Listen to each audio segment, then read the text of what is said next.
I was raised in Harlem in the 1950s and 60s by my mother, who was a single parent, who raised me and my two brothers as a registered nurse working at Harlem Hospital. And one of the things that I acquired from her, and she's still alive, God bless her, and she's over 91 years old. She's going to be 92 in February, God willing.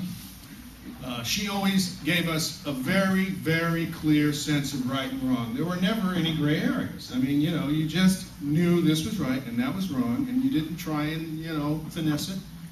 She also showed us by example that we had to work very hard to flourish and to survive in a very hostile world. And she also showed us, through her own conduct, that you had to fight against injustice. I cannot tell you how many times she was out at a typewriter at home, typing up a newsletter, typing up a letter about something that happened, calling neighbors, working in a campaign. It gave us an image of the power of the individual to make a difference. And it was at that same time that we saw the civil rights struggle unfold on television. Groups of black folks being hit with water hoses, chased by dogs, people fighting against the recognition of our human rights in the South. And I remember as a child thinking in the early 1960s, trying to figure out why was it that so many white people hated us so much. I really couldn't get it. I mean, I was just this kid, and we had friends, and we all seemed to be pretty nice people. And I had the occasion, I used to read a whole lot at that time because I really wanted to understand things, and I read a book by a woman, a Polish woman, who had survived the Holocaust in Europe. And her account of the absolute absence of compassion in the Nazis and their total cruelty was horrifying. But what it did was to help me as a child understand that the same mass insanity that was in power in Europe at that time was what was operative here in the United States, and it helped me understand what was going on. Once I understood that, I realized that I wanted to become a lawyer and fight for social justice. That was my grounding. It gave me an orientation. And after that experience, I was fortunate enough to actually hear Dr. Martin Luther King speak at the 369th Armory in Harlem, and to run down the street afterwards and see him in his car go by and have him wave at me, which I will never forget. And to also have the opportunity to meet Rosa Parks and to meet the Reverend Fred Shuttlesworth, who some of you may remember. He was an amazing figure in the civil rights movement. His house must have been bombed at least 3 different times. And when he was asked, why do you continually put your life at risk for civil rights? He simply said, if it's to be, it must be me. And that expression of individual responsibility for social change is something that I've never forgotten. The basic question that confronts us is how we overcome the most regressive, violent, bigoted instincts that some people have in order for us to build healthy communities where everyone has their share of dignity. And I have very strong feelings about how you do that because of an experience I had back in the late 1980s when I was hired to be the executive director of a group called the New York City Civil Rights Coalition. This organization was formed because of what happened in Howard Beach when Michael Griffith was chased onto a highway and killed, chased by a racist mob. And after that incident, New York City had a sickening several days of silence.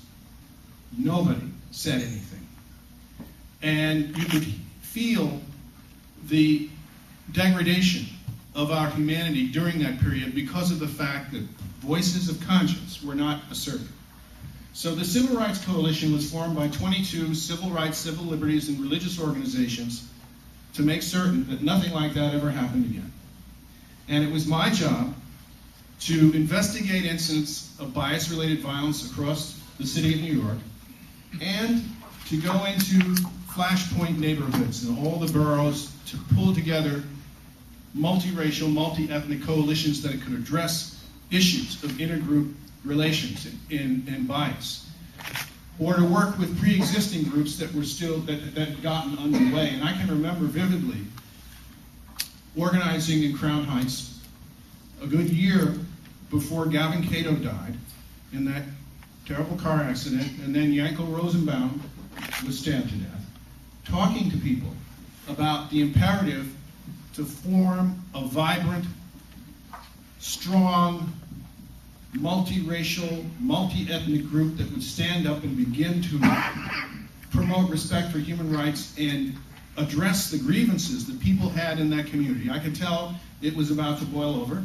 I was successful to some degree, but I did not succeed altogether. And I'm not proclaiming that if I had, I would have been able to prevent what happened, but I'm just sharing with you some of the most memorable experiences that I had at the time. In short, what I took away from that experience was a conviction that there are so many people in every neighborhood, every community across this city and around the state who are prepared to stand up for decency and human rights as long as they have somebody to lock hands with, as long as they have a rallying point that they can trust, and there's an intelligent, sensible way to begin to mobilize people around justice and decency. And so it occurs to me that for any community that's interested in determining what it can do to make progress in this whole area, it's instructive to look at that experience. Now, let me also share with you a more recent experience. At the Division of Human Rights I mentioned before, we intervened in Patchogue and showed up and stood with the good people there and began to work with a really outstanding leader in Mayor Paul Pontieri to begin to come up with strategies for making it possible for that community to pull together and to move to a better place. And we started out with an exercise that was really pretty precarious and risky. We called a public meeting. It was publicized. We said, everybody come out. We want to talk about what's going on in Patchogue. We want to have a candid discussion of why this happened and what people's attitudes are towards newcomers and Latinos and other people of color. And so on the day of that meeting, we had a pretty good turnout, and to add more pressure to it, we had television cameras recording everything. And at certain points it became very heated because some of the elected officials in that area had said some awful things, some really dehumanizing, irresponsible things about Latinos.